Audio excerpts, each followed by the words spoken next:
Okay, second video today. I made some cold porcelain, attempted to make some cold porcelain. I can't say whose recipe I used because all the recipes are the same, it's just the quantities that are different really. I don't remember whose video I watched. If I remember, I'll put your link down there. But quantities were my own. I didn't want to make as much as a lot of you have been making. I didn't have very much glue, I just wanted to test it out. So I did my own measurements. I couldn't tell you what they were because I literally just used 1 part glue to 1 part corn flour, as we call it here, and then I literally just put a bit of baby oil and a bit of vinegar in. I couldn't tell you. I made 2 batches. The first batch I did in the microwave. Again, time I couldn't tell you really because when there's more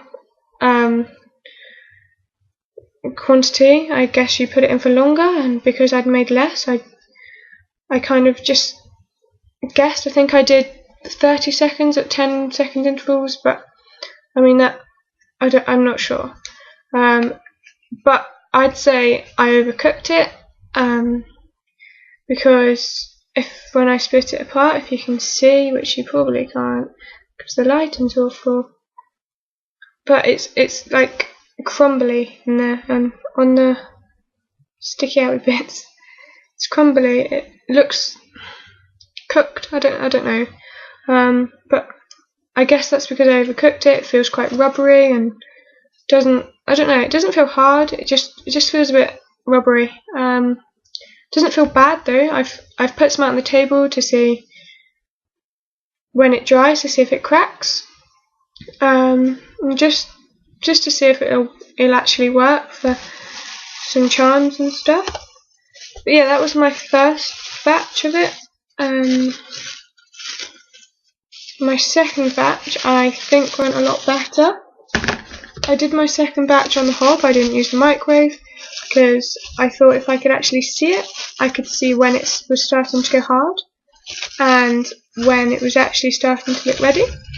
So again, measurements were just made up. I just threw it in and hoped for the best.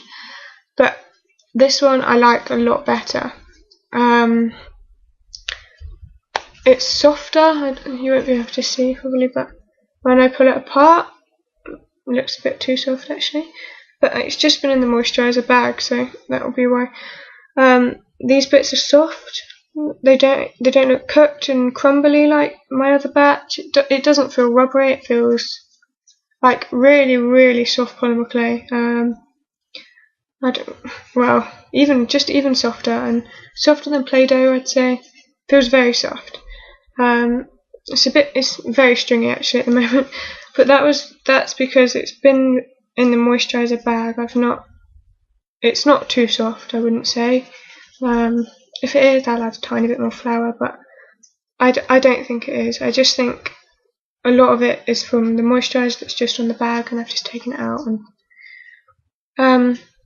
But yeah, both were just measurements which I just made up.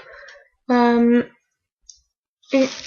wouldn't ask me about the measurements because I really don't know. If you've got any questions or anything, if you could tell me why that was crumbly.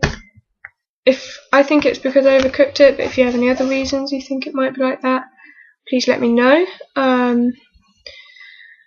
But yeah, if you have any questions, if you want me to, I can make some up and send you some if you can't make it for whatever reason.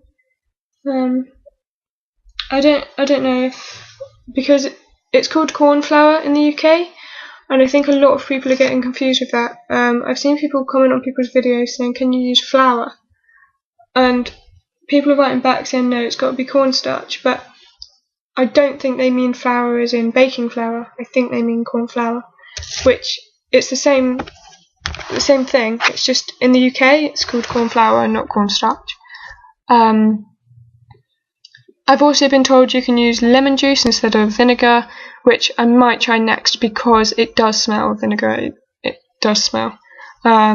It's not very nice either, so I'll try that, I think. But I'm quite happy with the results. So I've just left some out on the table to see what happens, see if it dries nice or how much it cracks. But yeah, if you have any questions or comments, just let me know and I'll get back to you.